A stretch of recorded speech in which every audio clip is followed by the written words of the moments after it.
नमस्कार।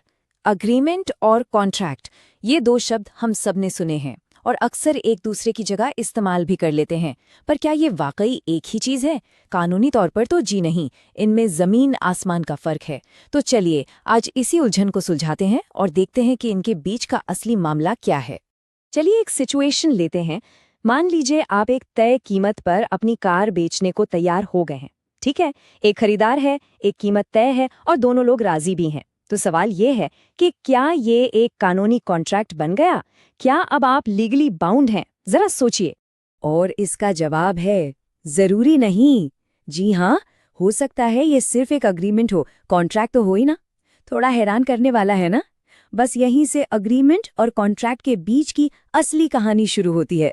इस पूरी बात को समझने के लिए ये स्लाइड एकदम परफेक्ट है। देखिए, एक अग्रीमेंट के लिए क्या चाहिए? बस एक ऑफर और उसकी एक्सेप्टेंस। सिंपल। लेकिन एक अग्रीमेंट को कॉन्ट्रैक्ट बनाने के लिए उसमें एक और बहुत जरूरी चीज जुड़ जाती है और वो है एनफोर्सेबिलिटी।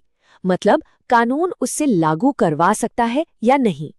तो चलिए इसी एनफोर्सेबिलिटी की कसौटी को समझते हैं। आप इसे एक तरह का सीक्रेट इंग्रेडिएंट समझ सकते हैं जो एक आम से समझौते को एक मजबूत, कानूनी तौर पर पक्के कॉन्ट्रैक्ट में बदल देता है। अगर किसी भी एग्रीमेंट को कॉन्ट्रैक्ट बनना है तो उसे इस कानूनी टेस्ट को पास करना ही होगा। तो ये एनफोर्सेबल बाय लॉ या कानून द्वारा लागू करने योग्य होने का मतलब क्या है? सीधा सा मतलब है कि अगर कोई भी पार्टी अपने वादे से मुकर जाए तो दूसरी पार्टी कोर्ट जा सकती है और कोर्ट फिर उस पार्टी को अपना वादा पूरा करने के लिए मजबूर कर सकती है। मतलब कानून आपके पीछे खड़ा है। इसको ऐसे समझिए जैसे ये एक लीगल चेकलिस्ट है।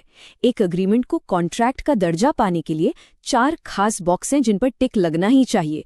अगर एक भी बॉक्स खाली रह गया ना, तो वो बस एक अग्रीमेंट ही बनकर रह जाएगा, कॉन्ट्रैक्ट नहीं। तो ठीक है, अब वापस चलते हैं हमारे कार बेचने वाले अग्रीमेंट पर। देखते हैं कि क्या वो इन चारों बॉक्स पर टिक लगाकर ये टेस्ट पास कर पाता है या नहीं। तो ये हैं वो 4 टेस्ट जो हर कॉन्ट्रैक्ट को पास करने होते हैं। पहला, पार्टियां सक्षम होनी चाहिए। दूसरा, सहमति बिल्कुल फ्री होनी चाहिए। तीसरा, एग्रीमेंट खुद ही वॉइड यानी शून्य नहीं होना चाहिए। और चौथा, उसका मकसद और लेन देन दोनों कानूनी होने चाहिए। चलिए अब एक एक करके इन्हें अपनी कार वाली डील पर लगाकर देखते हैं। पहला टेस्ट है कॉम्पिटेंट पार्टीज यानी सक्षम पार्टियां। मतलब हमारी कार वाली डील में जो बेचने वाला है और जो खरीदने वाला है, दोनों का बालिग होना जरूरी है। दिमागी हालत ठीक होनी चाहिए और कानून की नज़र में वो कोई ऐसा व्यक्ति ना हो जिसे कॉन्ट्रैक्ट करने से मना किया गया हो। दूसरा और बहुत जरूरी टेस्ट, फ्री कंसेंट यानी स्वतंत्र सहमति। इसका मतलब है कि डील पक्की करते वक्त किसी पर कोई जबरदस्ती, कोई धोखा या कोई गलत दबाव न डाला गया हो।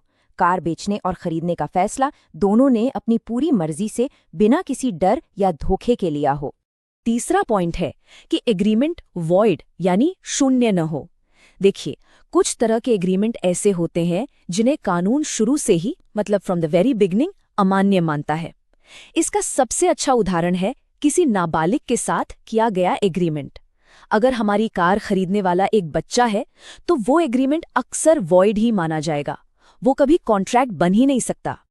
और चौथा और आखिरी टेस्ट है लॉफुल ऑब्जेक्ट एंड कंसिडरेशन। मतलब अग्रीमेंट का मकसद और उसमें जो लेन देन हो रहा है, दोनों कानूनी होने चाहिए।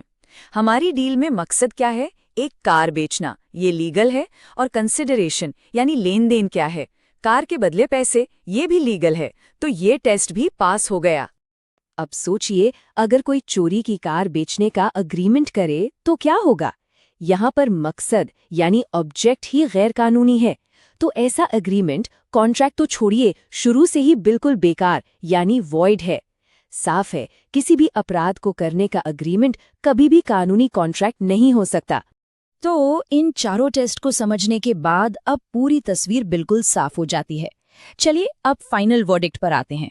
तो जो सबसे जरूरी बात हमें समझनी है वो ये है कि सारे कॉन्ट्रैक्ट्स अग्रीमेंट होते हैं, लेकिन सारे अग्रीमेंट्स कॉन्ट्रैक्ट नहीं होते। इस एक लाइन को याद रखिए, ये इस पूरे कॉन्सेप्ट का निचोड़ है। एक अग्रीमेंट को पहले वो 4 कानूनी टेस्ट पास करने पड़ते हैं, तब जाके उसे कॉन्ट्रैक्ट का दर्जा मिलता है। ये चार्ट इस बात को और भी अच्छे से समझाता है। मान लीजिए ये जो पूरा गोला है ये दुनिया के सारे एग्रीमेंट्स हैं, हर तरह के वादे और समझौते। और इसके अंदर जो ये छोटा सा हिस्सा है ना, ये वो खास एग्रीमेंट है जिन्होंने वो चारों टेस्ट पास कर लिए और कॉन्ट्रैक्ट बन गए। अब आप सोच रहे होंगे कि इससे फर्क क्या पड़ता है। भाई, फर्क बहुत बड़ा है। एक कॉन्ट्रैक्ट आपको कानूनी सुरक्षा का कवच देता है। अगर हमारी कार वाली डील में खरीदार पैसे देने से मना कर दे तो बेचने वाला कोर्ट जा सकता है। लेकिन अगर आपने किसी दोस्त से डिनर पर मिलने का वादा किया और वो नहीं आया, तो क्या आप उस पर केस कर सकते हैं? नहीं, बिल्कुल नहीं। क्यों? क्योंकि वो एक सोशल एग्रीमेंट था, कोई कानूनी कॉन्ट्रैक्ट नहीं। तो सारा खेल कानूनी सहारे का है।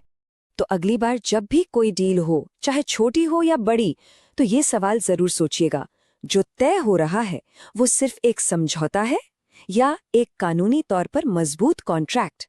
इसका जवाब जानना आपके लिए बहुत काम आ सकता है।